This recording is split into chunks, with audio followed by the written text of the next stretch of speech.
by pointing the finger, he said, I'm not going to stop here. He said, I'm not going to stop here. I'm going to start making YouTubes. I'm going to start making Instagrams.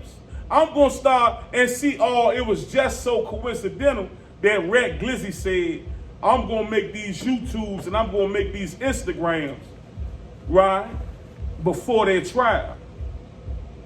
I'm going to start making songs to point my finger at them and say that they were the ones that killed GQ before they were even locked up. I got it in black and white. Go ask Craig. I sent it to Craig. Go ask his friend. I sent it to Craig. Ant Glizzy on his YouTube page, he gonna try to take it down. But Ant Glizzy on his Red Glizzy on his YouTube page, Red Glizzy said, I start making Instagrams and YouTubes and lives in 2020. You started in 2017, Red Glizzy. I got it in black and white. I got the detective and the CIA that was investigating, and the FBI that was investigating that homicide came and started pulling your lives and your music in 2017, Red Glizzy. 2017. So what Red Glizzy started to do, just like now, he said, I'm a crafty rat. So what I'm gonna do is, I'm gonna do some weird shit and I'm gonna indirectly tip on these niggas because they investigating me. He said it himself. He said, man, I was being investigated. They was asking me questions. Like, man, I was being investigated. I was on the run. He was. Because at the time, he was their primary target. So guess what Red Glizzy decided to do? I'm going to give them another direction to look in. That's when he started making YouTubes. That's when he started making music about them. Ant Glizzy was their primary source of information because of what the fuck he was saying. And he knew it. And I got it in black and white. Go ask Craig. Yeah, go ask Craig.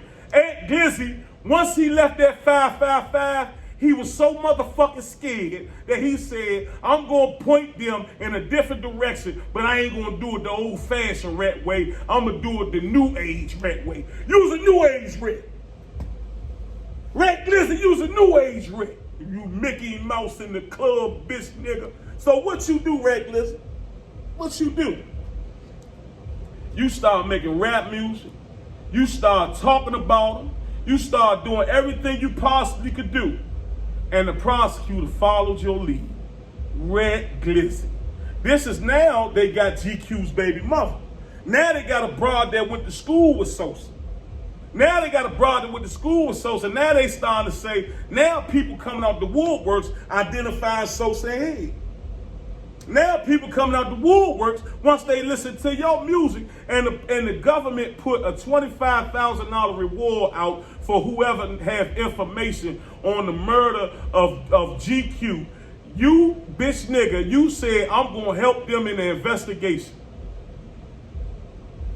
And what you do, bitch nigga, you start making all these motherfucking videos and all these lives pointing them in the direction that you knew other people that was broke as shit, needed a check, was going to go in the direction of.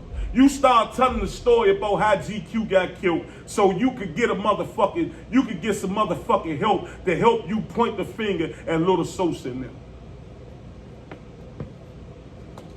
Now, once Red Glizzy got Sosa locked up, Red Glizzy knew that he was their first primary suspect. Red Glizzy knew that he was on camera running from that crime scene. Red Glizzy knew that he told the police, I'm just glad it wasn't me. Red Glizzy, why would you sit there and make it seem like how my name came up in the paperwork? How my name, when you on the camera running? When you on videos and shit like that talking about fuck D, yeah, fuck them niggas, I'm right here. GQ baby mother in the paperwork on the stand said, you got my baby father killed because you ran around talking so motherfucking much, nigga.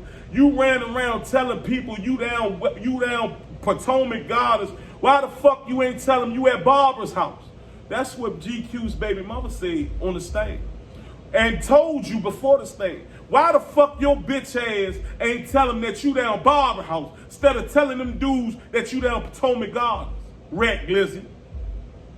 That's how the fuck your name became. How they know my name. How they know about me. That's how they knew, Rat Glizzy. That's how they knew. Because you was their primary motherfucking target, Rat Glizzy. You knew what you did, man. You know the hot shit you did. But now let's talk about it. So Sosa gets locked up, right? Sosa gets locked up. And can't nobody play with me. Because guess what? I was over the jail at the time fighting the double homicide. Go look me up. Look me up. At the time Sosa was over there going through trial, I was sitting over there. I met my baby mother through Sosa and his brother. I met my baby mother through Sosa and Cuba. But I knew my baby mother before I even came home. Everybody knows that. Dumb nigga. But look. Sosa stayed in the hole. Sosa stayed crashing out, whooping niggas and everything. Esco was on the block with him. Ask Esco who Sosa is. Ask him. Just ask him. When Rat Glizzy came out with this narrative, Sosa hat trying to beat Sosa to the punch because now all this shit was going to come out on Rat Glizzy. Rat Glizzy knew what he did, so he said, let me beat him to the punch and Rat shit. Right? Let me try to discredit him by telling a Rat story about Sosa. Right? Oh, how my name coming up in their trial? Oh, how knowing Sosa locked up and in the hole. Sosa couldn't defend himself and talk about hot shit. Sosa, how many of y'all in this live would have gave Sosa an ear? But how many of y'all in this live would have gave Rat Glizzy an ear? How many of y'all in this live would have gave Rat and y'all gave it to him? Right? So what happens is over DC jail, and I'm a DC jail lesson. If y'all got DC jail friends and COs that work over there, go write them and ask them, right? Ask them who the fuck Syke is. Sosa was in the hole. So what happened was, Sosa wound up having to go because they started some COVID protocol. And on COVID protocol, our court dates are on the screen just like this. On the screen just like this. So what happened was, Sosa went in the motherfucking room to use the screen. I might have went before Sosa. I'm gonna give y'all how this go. I might have went there on the screen before Sosa. Now wires are exposed. I can get the wires. The judge might have threw me off. Or I might just don't want to even go to court that day. I might say, fuck it. I don't want to go in this motherfucker. I might just be a crazy nigga in the hole. And I might just grab the wires and break them.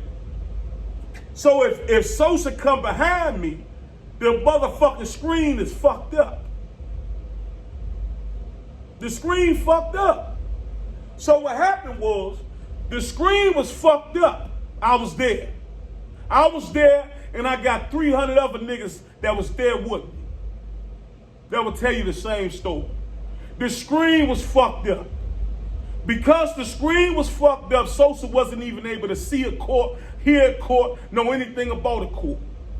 And mind you, the case already went on. These were closing arguments. This was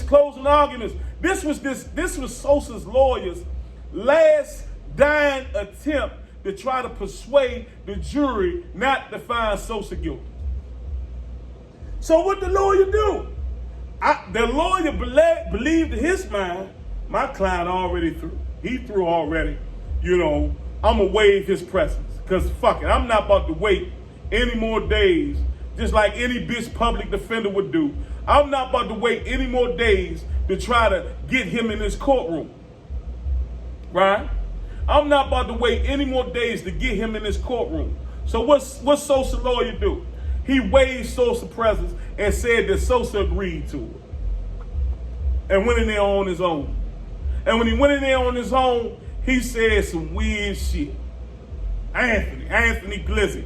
And we know it was Anthony Glizzy and all this and all that because of what GQ's baby mother said. There's not their statement Sosa ever made saying nothing about Aunt Glizzy.